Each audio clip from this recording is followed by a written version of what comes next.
Wait a second. There we go.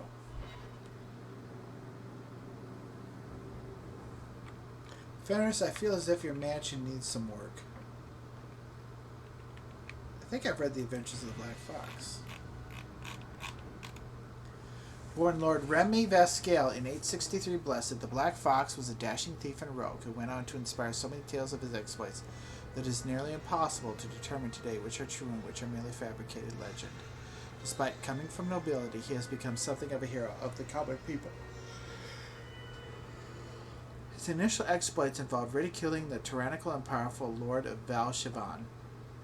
Wearing a mask, he would appear in public and disrupt the Lord's plans to the point that the Lord angrily put a huge bounty on the life of this cunning fox, the origin of the nickname which stuck.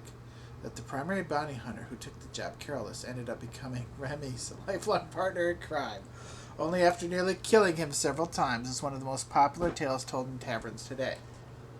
The story is often exaggerated to make Remy appear initially buffoonish, until Carolus becomes so furious at the Black Fox's inexplicable ability to survive that the cunning Remy gains the upper hand, which impresses Carolus so much that the bounty hunter joins him. After years of terrorizing the lords of men and foiling his tax collectors, a favorite pastime of Remy's, according to the Elysian commoners, Remy was supposedly betrayed by his lover, Servana de Montfort, in some versions of the tale a mage of the circle no less, and captured. After more than a year of torture, Remy was rescued from prison by his compatriots, including a repentant Servana, and together they escaped Orlais. In this period of Remy's adventures, he appears almost everywhere in Thedas. As his legend grows, more innkeepers and merchants were happy to claim that the Black Fox had visited their village or establishment and performed some legendary feat. If the tales are to be believed, Remy led the Lord's men on a merry chase. He became embroiled in political intrigue in Navarra, was hunted by the crows of Antiva, and then kidnapped by a powerful mage in Tevinter. In each situation, Remy escaped death at the last moment, foiled the evildoer, and improved life for the poor and downtrodden. Then, inevitably, he rejoined his band of adventurers and moved on to the next land. His companions Carolus and Servana, the wise dwarf Bolek, and the tempestuous knight Sir Clementus have each spawned their own individual legends over the years. The stories all agree that at some point the Black Fox disappeared. He and his fellow adventurers voyaged into the heart of the Arlathan forest, seeking the sunken city of the elves, and never returned. Many more are the tales that expand on what ultimately happened to them in the forest, and postulate on how these could someday be rescued. From The Adventures of the Black Fox by Gaston Geralt, 9/11 Dragon.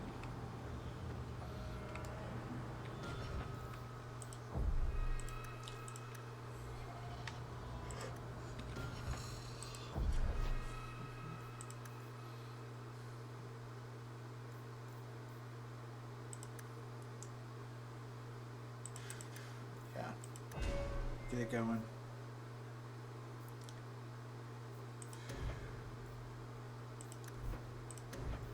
For right now,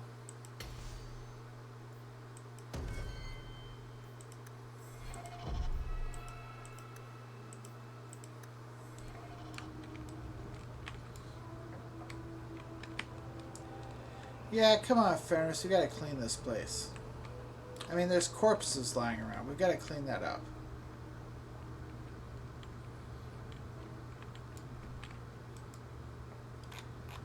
There are those who would tell you that the Chantry is the same everywhere as it is here, that the divine Evario reigns supreme in the eyes of the Maker, and that this fact is in question throughout Thedas.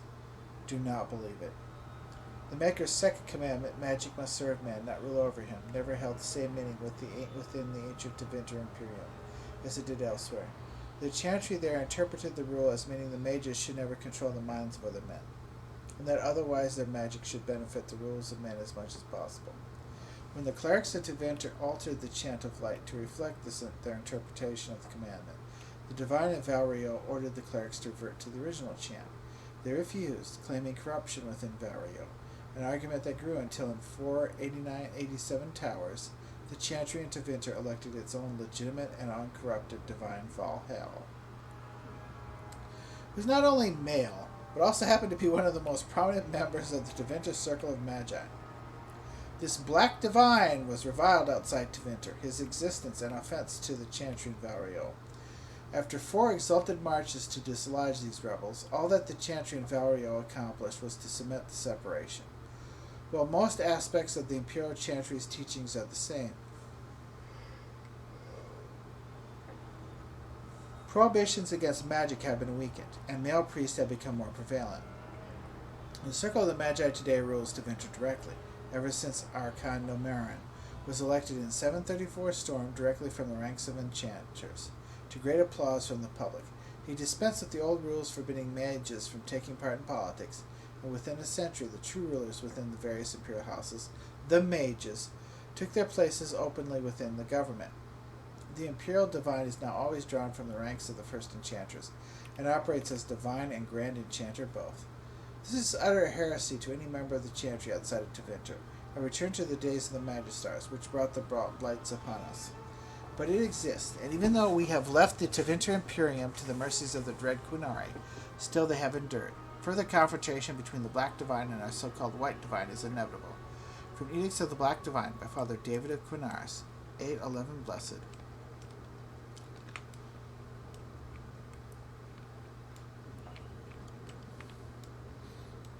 Okay.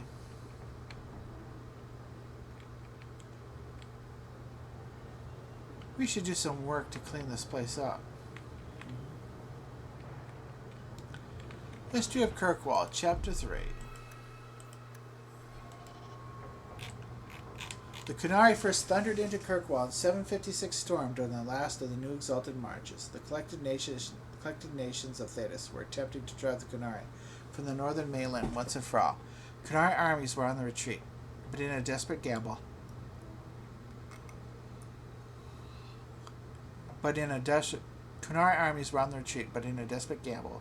their fleet circled around the Amaranthian coast and landed a great force near the Marches city of Ostwick. The plan was to overwhelm the Marches cities of Starkhaven and Kirkwall. Starkhaven to block the roads leading north, and Kirkwall to block ships on the waking sea coming from Orlais, all in an effort to deny supplies to the Thedas armies assaulting Ravane. The attack on Starkhaven eventually failed, but Kirkwall was attacked in a daring night raid where the Qunari used their least Cerebus mages in an unprecedented display of sorcery. The walls were torn down and the city was taken, and for the next 4 years Kirkwall endured the most brutal occupation in its history. Writings from that time are scarce. It was not until after the city was freed that the Qunari's deeds came to light. Children taken from families, forced conversion to the Qunari religion, and brutal labor camps. It's ironic that the old slave quarters of Lowtown, still intact after centuries, provided the perfect means for the Qunari to control the city's people. When the famous Orlesian chevalier, Sir Michel Lafayette, rode into the city after finally defeating the Qunari defenders, he wrote, "Kirkwall is full of people with empty eyes that have had all independent thought driven from them." When Lafayette was appointed the city's first Viscount by the Emperor in 760 Storm, he made it his mission to undo the religious conditioning. The Lafayette bloodline remained popular enough that when the city finally rebelled against Orlesian rule in 805 Blessed, Viscount remained the enduring title for Kirkwall's rulers despite its origins. From Kirkwall, the city of chains, where Brother Genitivi. Okay.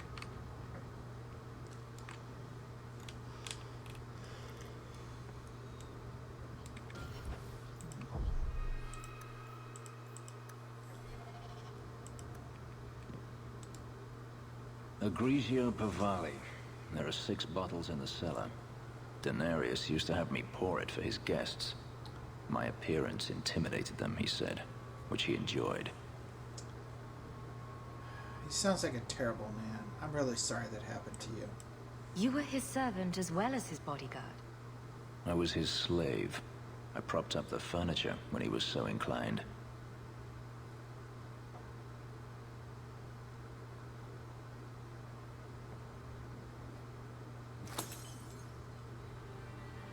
It's good I can still take pleasure in the small things. That was a waste. Could have offered me a glass first, you know. There's more, if you're really interested. Perish the thought. How else would you redecorate the walls? I've wanted to leave my past behind me, but it won't stay there. Tell me, have you never wanted to return to Ferelden?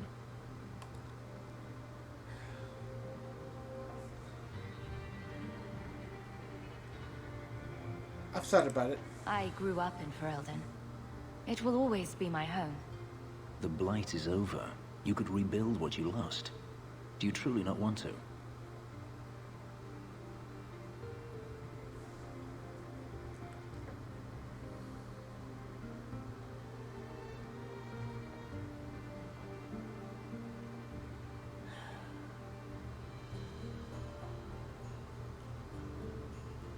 You ask difficult questions, Fenris.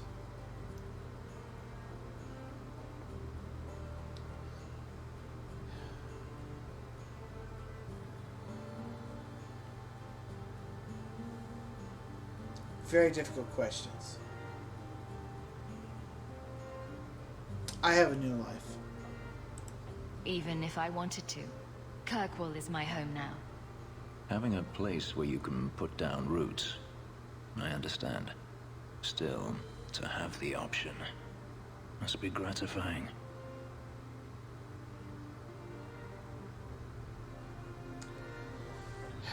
I really like you, Fenris. You got one sexy voice. Tall and lean and spare. And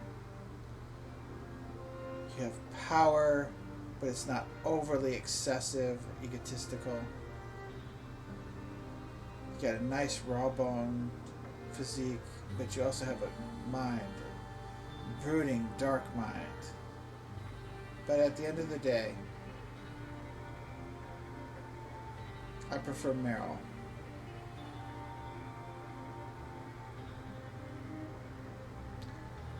You're not as dangerous as Anders, which is a chief reason why I do not go along with him. But I can't really go with you in that way. But I can be your friend and I can help you.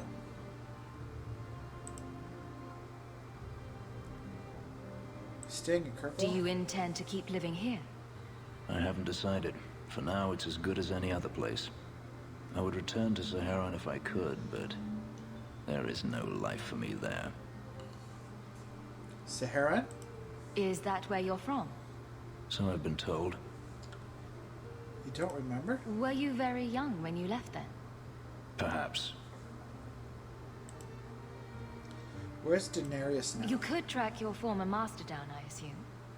I imagine he has returned to Minrathous, though I dare not go near the city while he is alive. No, it is better to wait for him to leave his fortress, fight from a fortified position. Yes. I do not expect your help when that day comes, but I would not turn it aside. I will help you. I will help you. How long since You've been on the run a long time then. 3 years now. Daenerys has a way of finding me. Perhaps it is the markings. Whatever the means, it never takes him long to follow. This is the first time I've given him reason to pause. I suppose there are advantages in numbers. Haven't you sought help before? Hirelings, when I could steal the coin. Never anyone of substance. Until you. Daenerys will not give up, however. I await his return. What if he does give up? What then? Then I go to him. I will not live with a wolf at my back. Sounds like the right idea to me. If it comes to that, I doubt it will.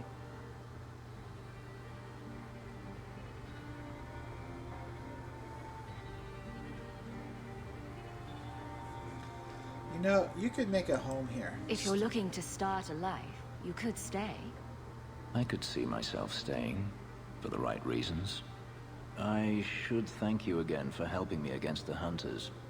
Had I known Anso would find me a woman so capable, I might have asked him to look sooner.